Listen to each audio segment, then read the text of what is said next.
Hi friends, எல்லாம் எப்படி இருக்கிறீங்க? நல்லா இருக்கேன். இது எதை பற்றி வீடியோன்னா, மருதாணியோட பலன்கள் பற்றி நம்ம வீடியோவில் இன்றைக்கி சொல்கிறதா இருக்கிறோம்.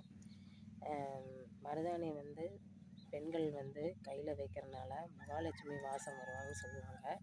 என்றைக்குமே பணம் கையில் என்றைக்கும் இருக்குன்னு சொல்லுவாங்க. அதனால் பெண்கள் எல்லாம் மருதாணி எப்படி அழி அந்த மாதிரி வச்சுக்கிட்டே இருங்க.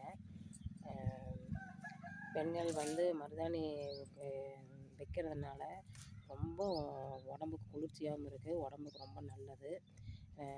ரெண்டாவது வந்து நம்ம தலையில் பொடுகு இருந்ததுன்னா அந்த பொடுகில் மருதாணி, பொடுகு வந்து தலையிலேருந்து போகிறதுக்கு மருதாணி, இந்த வேப்பம் கொழுந்து, அப்புறம் செம்பருத்தி இலை, அப்புறம் இந்த அருகும் புல்லோட கொழுந்து புல் இருக்குது பார்த்திங்களா, அது, தயிர், அப்புறம் அந்த குப்பைமேனி இலை, இதெல்லாம் போட்டு பேஸ்ட்டு மாட்டி அரைச்சி அதில் தயிர் மிக்ஸ் பண்ணிக்கோங்க.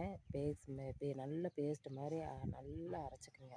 நைன்னு அரைச்சி அதை தலையில் நல்லா அப்ளை பண்ணி அதை வந்து ஒரு மணி நேரம் 2 மணி நேரம் நல்லா ஊற வச்சு, அதுக்கப்புறம் வந்து நம்ம தலையை வந்து சீவக்காய் இல்லைன்னா அரப்பு இந்த மாதிரி போட்டு தலைக்கு நல்லா குளிச்சிங்கன்னா தலையில் பொடுகு, பேனு, சொறி, அந்த புண்ணு, இந்த என்னமோ சின்ன சின்ன கொப்பளம்னால சொல்கிறாங்க, அதெல்லாம் எதுவுமே இருக்காது.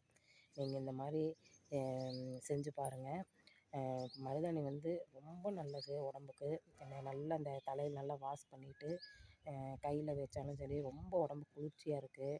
நம்ம எவ்வளவோ அந்த பானங்களெல்லாம் வாங்கி குடிக்கிறதுக்கு, அப்புறம் தயிர், உடம்புல எப்படி தயிர் சாப்பிட்டா உடம்புக்குள்ள எப்படி கூலிங்காக எப்படி இருக்குமோ அதே மாதிரி தான் மருதாணி வச்சிங்கன்னா உடம்புல இருக்கிற சூடு எல்லாம் தணிஞ்சிரும், யூரின் வழியாக எல்லாம் போயிடும்.